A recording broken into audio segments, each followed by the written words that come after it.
This is KCNI Public Affairs. I'm Jeremy Scheib with KCNI KBBN Radio, and we're thrilled to be joined by Senator Tanya Storer, who's in the studio with us on a drive through the area, right? Right through your district? I am. This is actually Broken Bow is halfway to Lincoln from my house, so in the heart of the state, and I'm headed back for our final day of the legislature tomorrow. We will sine die at some point tomorrow, unless something really crazy happens, but that's the plan.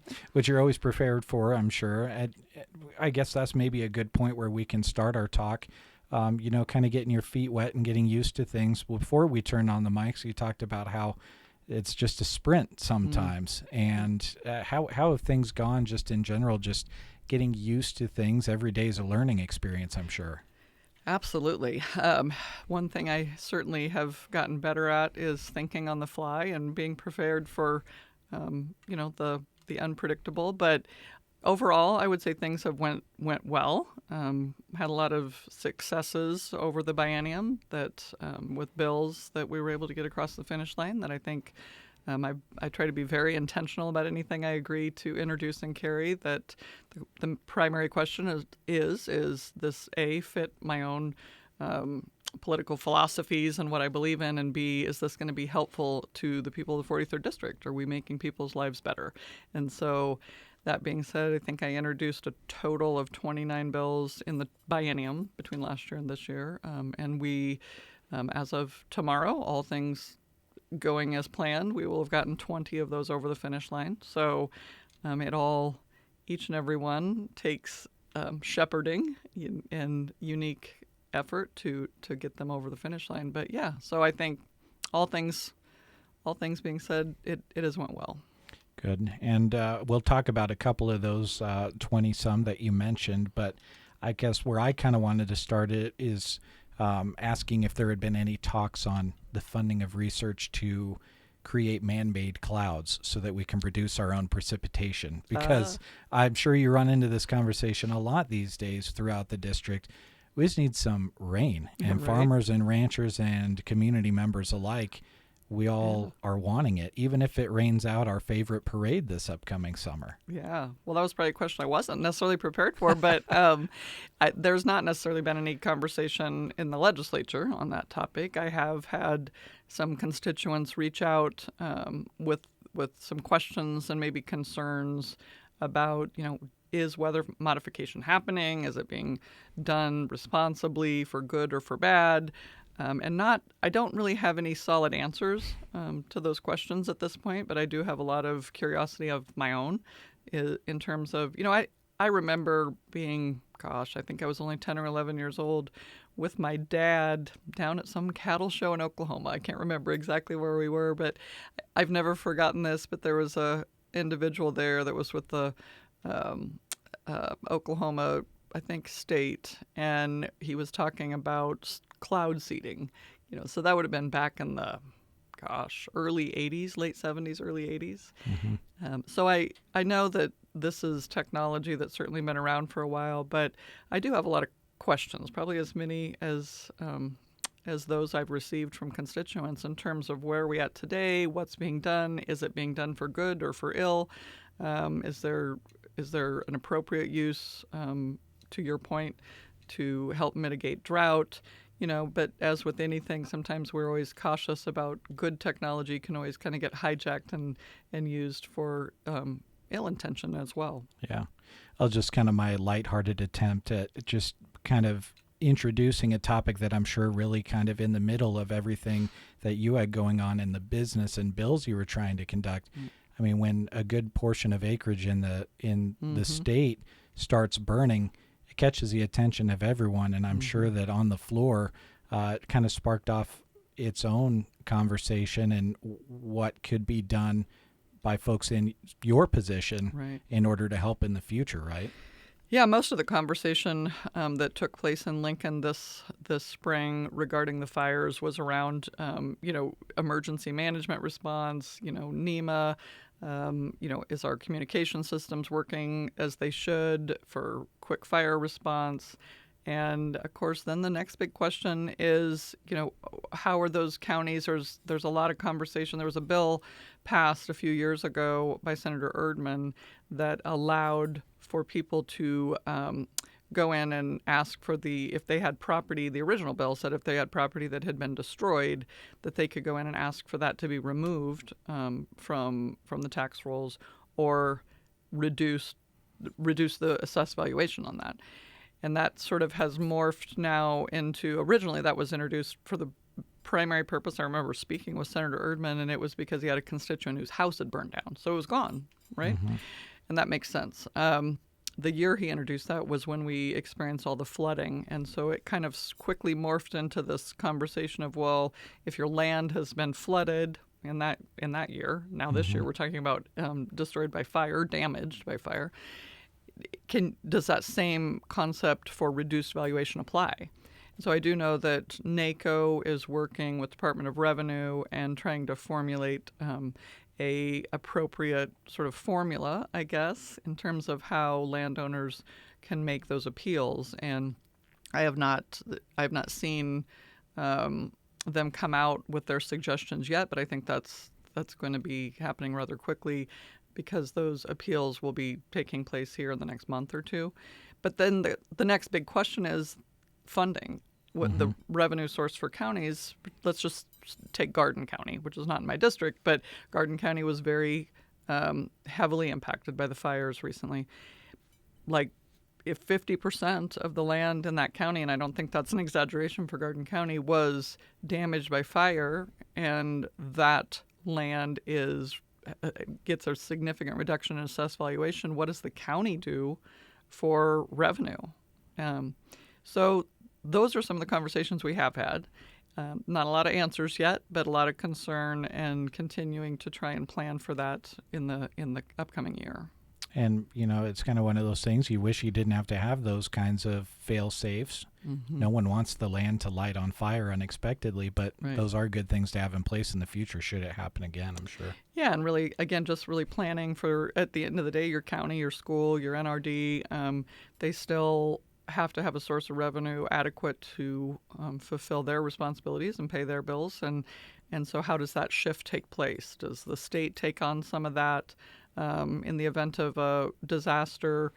And of course, the state does step in for the quick response to fire or flooding, but this is different. This is the assessed valuation, and what role could or should the state play in this really kind of new scenario, given the passage of this legislation back in 2019. Yeah.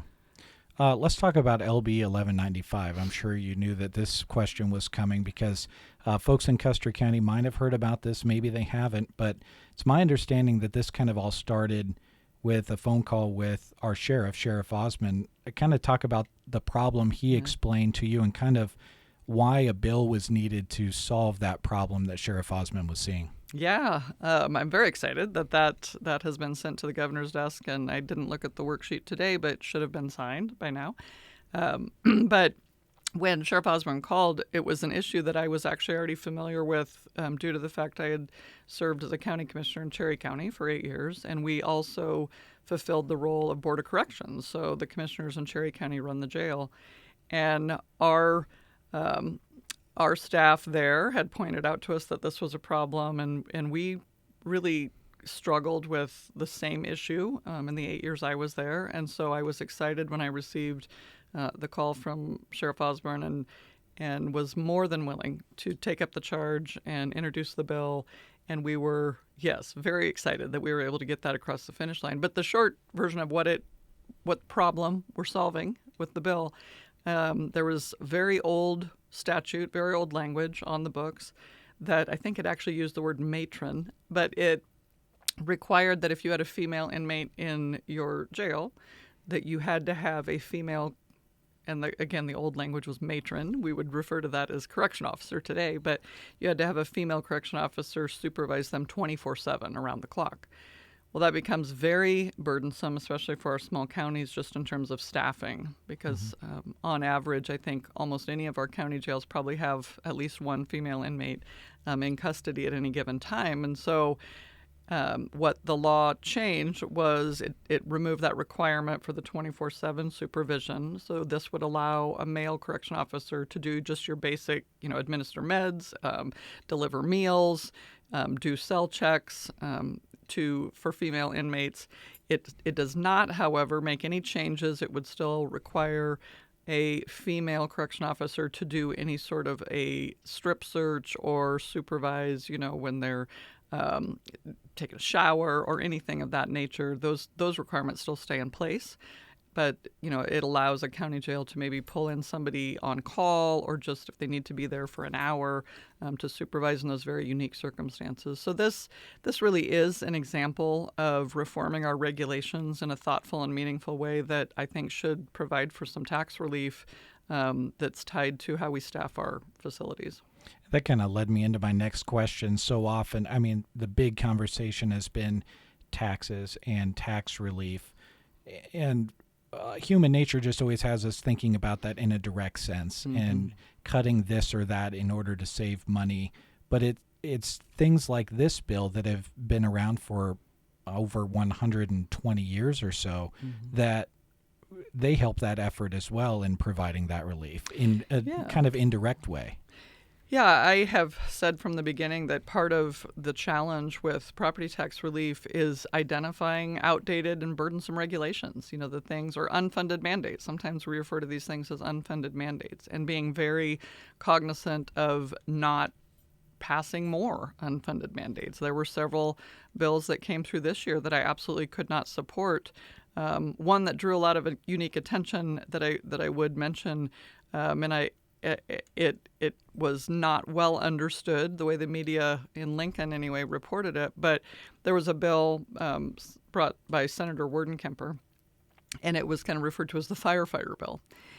What it was going to change the burden of proof in terms of your workman's comp insurance for both paid and volunteer fire departments, that if a fireman, whether volunteer or paid, which it shouldn't matter, got cancer, and whether they were a survivor or cancer took their life, in either situation, the way the law is today under workman's comp, they have the ability to appeal the workman's comp and say, hey, this was caused by my job. They can do that today, but the burden of proof to prove that the cancer was caused by their job is on the firefighter, on the employee. This would have changed that over the rebuttable presumption, technically is the word, over to the fire department. Two things would have occurred if that bill had passed. One, your workman's comp premiums would have almost instantly went up because there was going to be probably a higher percentage of those cases that were claimed and that workman's comp would be covering. But then it also put the burden of proof on the volunteer. In the case of the 43rd District, I don't believe there's one paid fire department in the district, so we are 100% volunteer. It would have put the burden of proof, which would have come with some legal cost, onto that volunteer fire department. And so I was really trying to protect our volunteer fire department budgets by saying, listen, we're not changing the fact that people can apply for this, or, workman's comp wouldn't cover this, but we're putting the cost of this onto the volunteer fire department. And these are very thin budgets. Any of the volunteer fire departments' budgets that I've looked at, there's not much room. They're having fundraisers to buy new equipment. So every dime that they have access to, which is all property tax money in terms of the levy, is really needed to support the infrastructure and the resources, the equipment that they need to do their job well. And so had that passed, that absolutely would have been an unfunded mandate that would have been detrimental to a lot of our fire department budgets. So one more example of unfunded mandates and how we try to control property taxes. Yeah, very, very interesting. Probably another one you knew I was going to talk about is LB 1187, something that ranchers had a close eye on, and I'm sure that you had a lot of conversations with lots of folks in the industry. Talk about their concerns specifically and how you feel about how things came out in the end. Maybe not so much just the end result, but how the discussions maybe put people in a better place or at least a better understanding of things in the end. Yeah, LB 1187 is more commonly known as the brand bill, and so that is a conversation. There was actually a bill introduced last year that would have impacted our brand laws. That was introduced by Senator Ibaugh. That got to final reading and then did not come back for a vote at that point. And so there were two bills introduced this year that would have also affected brand laws. One was introduced by Senator Ben Hansen, and that would have, for all practical purposes, eliminated the brand committee, made it all voluntary, put brand registration under the purview of Department of Ag. That would have really been catastrophic to our system. The second bill, which was 1187, in its original form, was actually brought to Senator Decay by the brand committee, and that original bill was really just asking for some fee adjustments and increases that were needed to ensure that the brand committee could meet their cost obligations. Insurance goes up, obviously just being able to increase salaries to keep up with, cost of living. And so what both of those bills had a hearing, overwhelming opposition to the bill of Senator Hansen's, which would have eliminated the brand committee. Senator Decay's, had a moderate level of support because it was just asking for some fee increases. What the committee ended up doing was advancing LB 1187, but they added a very large amendment to the bill that would have done something similar to what the bill that was introduced last year would have done, and really shifting the fees and eliminating a lot of the requirements specifically on the feedlot industry and putting more of a economic burden onto the cow-calf industry. The original amendment also is making very significant changes to the board structure, which is something that had never been discussed before. That prompted a brand new hearing, brought out a lot more opposition once again. I don't have the exact number in front of me, but I think there was over 300 people submitted online opposition, testimony in opposition of that, and like 3 or 4 people who are proponents. And so what I have said from the beginning is that the most important thing is that we keep the system, the structure, and the integrity of the system intact. And in order for that to really have meaning, every segment of the industry needs to be part of it. No one should be exempt. And where we landed, Senator Jacobson offered an amendment, and it got really pretty wild. I'm not going to lie. It was hard for me to keep up with the amendments. And then it was an amendment to the amendment to the amendment. And so once we finally got something passed, I know there was a lot of phone calls and inquiries about what did we actually pass. But what we actually passed was Senator Jacobson's amendment, which we worked really together to defend the integrity of the brand law. And I think we have done that. We have kept it intact. I don't love all the changes that were made. Some, I think, were truly modernization. We changed how dairy heifer development lots are treated, which is a whole new segment of the industry that needed addressed in our brand laws. The big change that was really made was the feedlot industry is going to have a significant reduction in the fees that they pay in. And the cow-calf sector is going to have the increase that was being asked for by the brand committee initially, but they will pick up a lot of that increase to balance the revenue stream. And the feedlots will also see a more streamlined version of the auditing process that they have been under that they've seen in the past, I guess. For the cow-calf guys, they're not going to see really much difference at all in terms of process. The biggest change for them, again, will be a little bit of an increase in the per-head inspection fee and brand renewal fees. And then there is some changes that will be made to the board. However, it still gives the cow-calf sector the majority of the seats on the brand committee.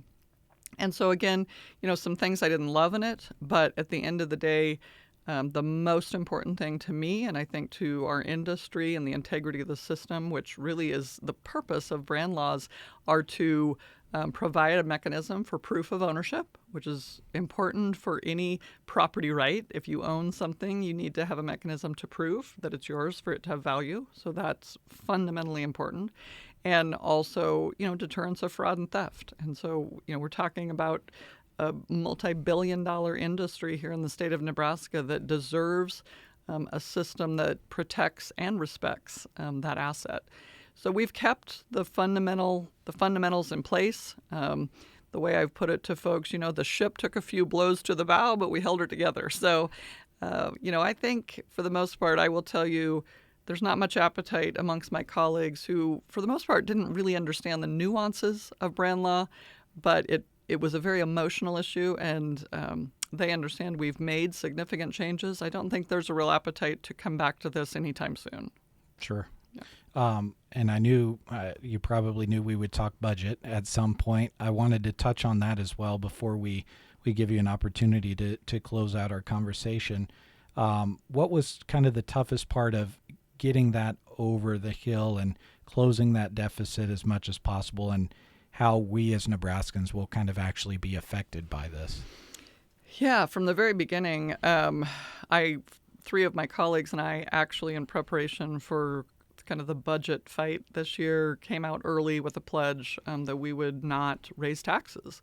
We would not support any tax increase unless there was a dollar-for-dollar offset to decrease another tax. So, in essence, an example would be if let's say we raised a sales tax on the one hand, then that revenue from that increase would have to go directly to offset a property tax, to decrease a property tax. So we stood by that pledge, to the frustration of some of our colleagues, and the best example of that was there was a bill to increase cigarette tax. And from my perspective, it wouldn't have mattered if the tax increase was cigarettes or, shoes. I mean, whatever the item was, it was a very large increase.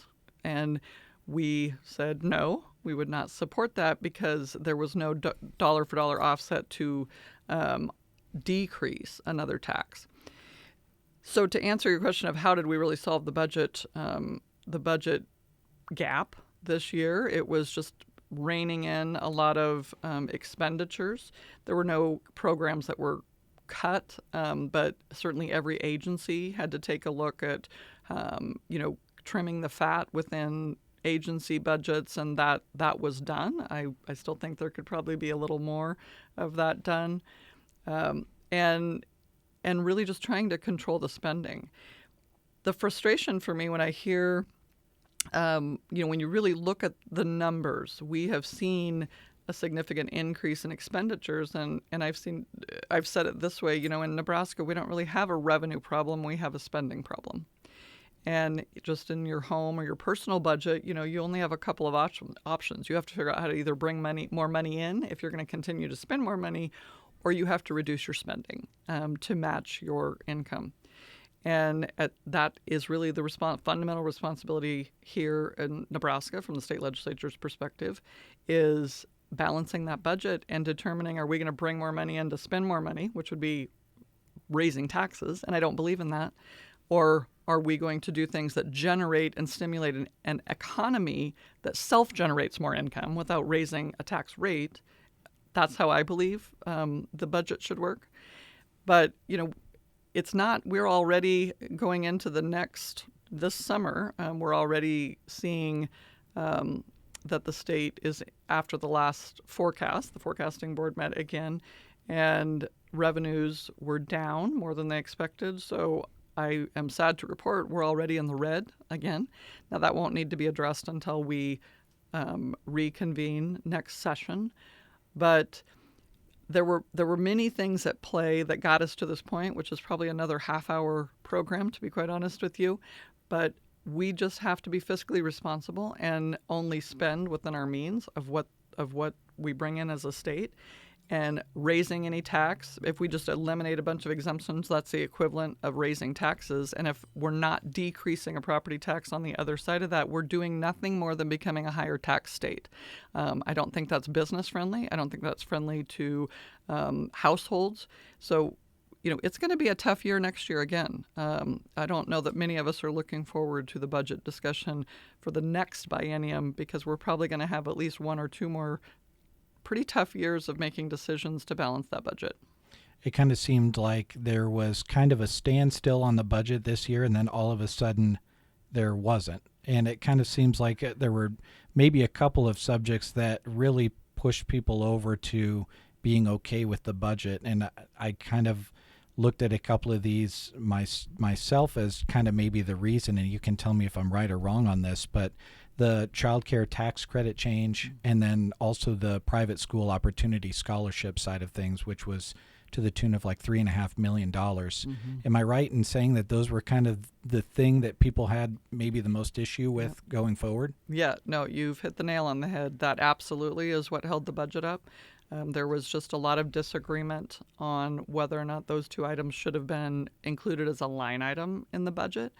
The argument was that particularly on the school vouchers or the opportunity scholarships, they were not vouchers, opportunity scholarships.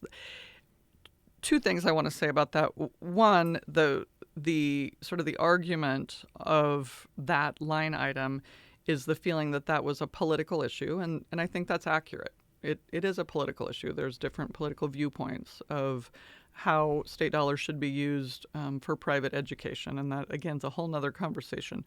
So, but it is accurate to say it was a political issue. The governor had asked for that to be put in there, and what was misunderstood about that, however, which was a little frustrating, is due to changes that were made in both the state level and the federal level, there was a gap year. So there are students that were receiving grants and it was all based on poverty level. So these are students that could otherwise not afford to go to a private school, but that were receiving grants to go to a private school for educational needs, that were going to experience a gap year between what the state had been doing and what the federal government will be doing within the next year. So that was the intention of that $3.5 million, was to just sort of bridge the gap to not disrupt those students' educations. Now, for my district, for District 43, that was a tough one for me because there's no private schools in District 43, so it wouldn't have impacted any student within this district. But I would say that as soon as that was removed from the budget, that's when you saw things just sail through. So Senator Clements made a very good leadership decision and brought back an amendment that took both the child care subsidy and the opportunity scholarships out of the budget, and we moved right through it in a matter of, I think, 15 or 20 minutes and passed the budget. Now, the opportunity scholarships did not come back as a standalone, but the child care subsidies did, and that passed on its own merit. So that was a standalone bill that did get passed. And what that did was just eliminated the sunset date for, I believe it's 185% poverty threshold for child care subsidies. Now, what I heard over and over as I campaigned and continue to hear is one of the barriers to employment is lack of child care. And, if you're an employer and you need, the jobs that you have are sort of minimum wage level jobs, it's very difficult for people to enter the workforce at a minimum wage level and pay for child care where the cost of child care have went to. And so I do believe that that child care subsidy is necessary. We'd certainly rather see people employed and earning a living and providing for their family with some help from the government for the child care cost, rather than not be employed and end up on government assistance and, not be able to work. I guess here to close, those were kind of the main things that I wanted to ask you about. I'll just kind of give you the microphone and let you talk about the session, maybe what you're happiest about coming out of it, and maybe what you're seeing as a priority for your constituents here in our district going forward. Yeah, like I said, there was a lot of some wins and some losses. One of probably my biggest disappointments of the session, a bill that was very important to me. It was an informed consent bill that added a provision that women, when they go in for an abortion, that they're screened for domestic violence and ask in a private setting if they are the victim of domestic violence. Basically, are they there on their own free will? Are they in a human trafficking situation? And in the event those women would say yes, they were.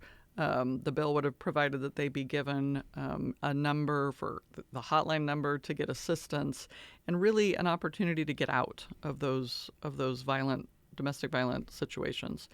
So that was a heartbreaking loss. It was filibustered. We needed 33 votes to break the filibuster. We only had 31. So I've carried several bills that address domestic violence in particular. And this would have been one of them. So that was a heartbreaking loss to not get that one over the finish line. My priority bill this year was regarding AI chatbots, and that one stalled out as a result of the White House apparently calling the governor's office. And so it was clear that we were going to be up against kind of a steep hill to get widespread support, even if we were able to get it passed. I anticipate that will come back next year in a different environment, but it's just yet another bill that would reflect my desire to protect kids online and to really make sure that we have appropriate regulations in the digital world to be protecting especially minor children and the younger population. I know you and I were talking a bit before we got on air about just communication skills and how things have changed so dramatically, and social media has undoubtedly contributed to sort of a decline in our ability to just talk to one another in a very healthy, productive way. And so I have a passion for protecting everyone, to addressing mental health, but particularly young people in that arena. So that will continue to be something I champion, and I will continue to carry bills to try and keep up with technology and make sure we're putting the appropriate barriers in place to make sure that the big tech companies are being held accountable, and that our youth are not being taken advantage of online in particular. So anticipate that I'll bring some more bills next year regarding that. I'd introduced a bill this year as well that would have had a direct benefit to our craft brewers. And I know I worked with the folks here in Custer County with Kincaid Brewery on that bill. And it was really just saying, hey, the laws that have been on the books, the franchise laws that were written at a time when we didn't have a craft brewery industry. And so it kind of puts our craft brewers at a disadvantage in terms of negotiating their contracts. And we were trying to, and I will continue to work with them on that, but trying to make appropriate modernizations to franchise laws that give our smaller craft brewers, the leverage and the power that they should have while they negotiate their contracts with distributors. And so that'll be something that I think you can anticipate seeing come back again. And just, I haven't introduced any bills specific to property tax in the first biennium because I want to be sure and be thoughtful and do it right. A lot of times what you see happen in the legislature is we just kind of throw something at the wall and see what sticks. And, it sometimes is just done for a headline or, to garner attention. And, sometimes it's okay to do things just to start a conversation, but property taxes are a very nuanced issue. And I want to, I want to be able to bring something that's meaningful and is actually going to have a impact, that we can see for years to come. And so I will continue to work with our schools, with NACO, and Department of Revenue, all the stakeholders to see what can we bring that really moves the needle in a way that makes sense for people. The number one issue, that I do continue to hear, though, even more so than property tax right now, is just affordability. The cost of insurance is skyrocketing. Just the cost of your day-to-day living, your grocery bill, your gas bill. Now, we don't have control over all those things here at the Nebraska Legislature, but we need to be mindful of every time we pass a bill that directly increases your cost, whether it's fees or any kind of a tax increase, those are things we can control. And I will continue to advocate, for households and families and businesses in a way that we are mindful of keeping the cost of doing business and the cost of living affordable. Mm-hmm. Well, all very good information. And as of right now, end of the session, and all of those things you'll continue to advocate for in the future. But now you're halfway down your drive back to Lincoln, and we wish you safe travels the rest of your way. Is there anything that we didn't talk about you wanted to mention before we let you go? I think we've covered a good chunk of what happened. Like I said, 20-some bills. We could probably do this once a week throughout the summer to cover everything. But I appreciate the opportunity to get to stop in and visit with you. And as always, maybe the only thing I really didn't mention, and I assume it goes without saying, but agriculture is the number one industry here in Nebraska. It's the number one industry, certainly in the 43rd District. I've continued to be a little amazed at how misunderstood or under-understood, I don't think that's the right term for that, but agriculture is. And so I'm very proud to be able to continue to advocate. I've invited a lot of my colleagues out, said, hey, if we have you to the ranch, would you come? Actually, one day I offered that to Senator Terrell McKinney. He sits right in front of me on the floor. He said, hey, Senator McKinney, if I invited you to the ranch, would you come? He goes, absolutely, I would love that. So it is important that we, don't assume that people understand what we do out here and continue to be a voice. I hope that that's what I am for the people of the 43rd District in particular, but for agriculture as an industry overall. And, it's ongoing it's an ongoing education with term limits. Every 2 years, there's a pretty big turnover in the body. And so you start all over again to some respects. But I'm very proud to represent people here in the 43rd District. It's an honor, and always want to encourage people to reach out to the office. Happy to give out my cell phone number. It's pretty public anyway. But hearing from constituents is very important to me, because sometimes things are going on that, you don't know what you don't know. So I do invite listeners to call the office, stop in the office when you're in Lincoln. I love it when constituents stop in and are able to experience a little bit of what day-to-day life looks like on the floor of the legislature. So thank you again for giving me some time today. Yeah, thank you very much for your time. That was Tanya Storer, a senator for our district here at KCNI KBBN, and we so appreciate her taking the time to speak with us here today. This has been KCNI Public Affairs.